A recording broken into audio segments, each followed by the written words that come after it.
China mulai menggunakan mata uang lokal dalam perdagangan. Rusia dan China sepakat untuk beralih menggunakan mata uang nasional dalam perdagangan gas alam.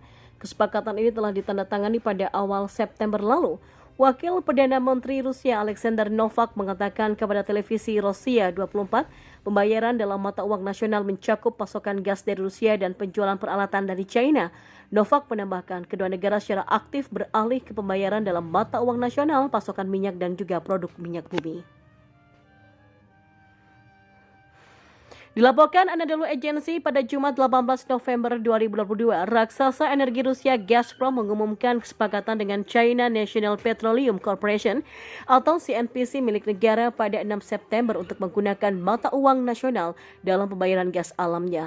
Mereka menandatangani perjanjian pembelian dan penjualan gas jangka panjang untuk memasok gas dari Rusia ke China lewat rute di Timur Jauh. Gazprom menghadapi pembatasan yang diberlakukan oleh negara-negara barat pada sistem perbankan Rusia. Namun Rusia mencoba beralih mengganti pembayaran dalam perjanjian internasional dengan mata uang lokal rubel. Presiden Vladimir Putin menggambarkan negara-negara barat yang menjatuhkan sanksi kepada Rusia sebagai negara yang tidak bersahabat. Putin mengatakan mereka harus membayar pasokan gas dalam rubel. Gazprom bertujuan untuk meningkatkan pasokannya ke pasar Asia khususnya China karena ekspor gas alam ke Eropa turun tajam akibat sanksi. Tahun lalu Gazprom memasok 10,4 miliar meter kubik gas alam ke China lewat pipa Power of Siberia yang memiliki kapasitas gas tahunan sebesar 38 miliar meter kubik. Seberapa ampuh sanksi penuh Uni Eropa menekan penjualan minyak Rusia? Tajam atau tumpul? Lebih dari 1 juta barel ekspor minyak Rusia per hari akan terhalang oleh sanksi penuh Uni Eropa yang diperkirakan akan mulai berlaku dalam beberapa minggu ke depan. Hal itu diramalkan oleh International Energy Agency atau IEA atau Badan Energi Internasional. Moskow bakal dipaksa berjuang lebih keras untuk mengalihkan pengiriman ke tempat lain yang mengancam akan lebih memperketat pasar energi global. Dalam laporan bulanan, organisasi energi yang berbasis di Paris itu mengatakan ekspor minyak mentah Rusia termasuk ke Uni Eropa sebagian besar tidak berubah pada bulan lalu. Meskipun ada prospek larangan Uni Eropa yang akan segera terjadi pada impor minyak Rusia dan rencana terpisah membatasi harga untuk menekan penjualan minyak mentah Rusia. Total ekspor minyak Rusia pada bulan Oktober 2022 tercatat naik 165.000 barel per hari menjadi 7,7 juta barel per harinya. Ekspor Rusia ke Uni Eropa mencapai 1,5 juta barel per hari, di mana 1,1 juta barel per hari akan dihentikan ketika larangan blok itu mulai berlaku pada awal bulan depan, kata IEA. Tidak jelas berapa banyak dari pasokan itu yang dapat dialihkan Rusia ke pelanggan di tempat lain di dunia, seperti diterangkan oleh IEA. India, China, dan juga Turki telah mengambil diskon pengiriman minyak mentah Rusia. Pembelian dari negara-negara itu tetap stabil dalam beberapa bulan terakhir. Sementara itu, menurut IEA, volumenya akan terlalu besar untuk diserap oleh negara-negara yang tersisa. Pasar minyak mentah sedang bersiap untuk menghadapi beberapa sanksi barat yang paling keras, khususnya pada aliran pendapatan utama Rusia, khususnya pada aliran pendapatan utama Rusia dari ekspor energi.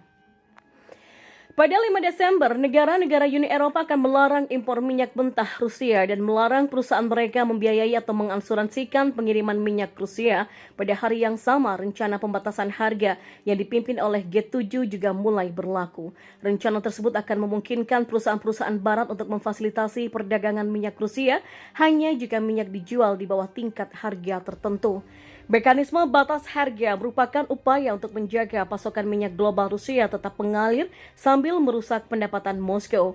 Meskipun belum ada level yang ditetapkan, para pejabat Amerika Serikat telah menyarankan batasan harga berada dalam kisaran 60 US dollar per barel yang akan memberikan Rusia insentif untuk terus berproduksi. Rusia mengatakan tidak akan berdagang dengan negara manapun yang berpartisipasi dalam aturan batas harga tersebut. Langkah-langkah yang belum pernah terjadi sebelumnya serta ketidakpastian yang masih ada tentang bagaimana beberapa kebijakan akan bekerja dalam praktiknya memicu kebingungan tentang skala dampak dan siap-siap bakal menyulitkan industri energi. Poin penting yang tidak diketahui adalah apakah pembeli di negara-negara yang tidak berpartisipasi dalam pembatasan harga seperti China atau India itu bakal tertunda oleh pembatasan asuransi pengiriman. Kata Kepala Komoditas Investa Callum McPherson, banyak yang sudah membayar untuk diskon besar-besaran minyak Rusia sehingga tidak jelas apakah batas itu akan berpengaruh pada perilaku mereka. Saya bertanya-tanya apakah ini semua hanya asap dan cermin atau apakah kita akan mendapatkan beberapa gangguan yang sangat signifikan, ujarnya. Organisasi negara-negara pengekspor minyak atau OPEC mengatakan pada awal pekan kemarin bahwa sanksi yang akan datang adalah salah satu dari banyak ketidakpastian utama yang mengaburkan prospek pasar energi yang juga mencakup wabah COVID-19 di China dan juga perlambatan ekonomi global. Sanksi Barat terhadap Rusia sebagai bentuk hukuman atas invasinya ke Ukraina telah berhasil merusak produksi minyak negara itu, tetapi sebagian besar gagal mengurangi pendapatan yang mengalir ke Moskow. Pasalnya harga minyak yang lebih tinggi berarti ia menghasilkan lebih banyak uang dengan lebih sedikit barel.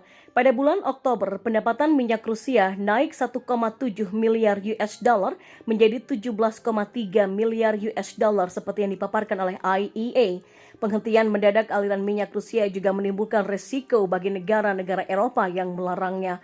Ekonomi benua itu telah menderita karena cengkraman Rusia atas pasokan gas alamnya telah membuat tagihan energi melonjak. IEA menambahkan hal itu juga mengancam akan memperburuk krisis pasokan diesel Eropa. Efek samping lain dari sanksi itu kemungkinan adalah peningkatan upaya oleh perusahaan pelayaran yang mengangkut minyak Rusia untuk menyamarkan asal-usul kargo mereka menggunakan apa yang disebut dengan kapal tanker gelap dengan struktur kepemilikan buram, kata IEA. Pengiriman minyak Rusia senilai 450.000 barel pada Oktober yang tidak mengungkapkan tujuan mereka naik dari 100.000 barel per hari pada September. Berdasarkan data IEA.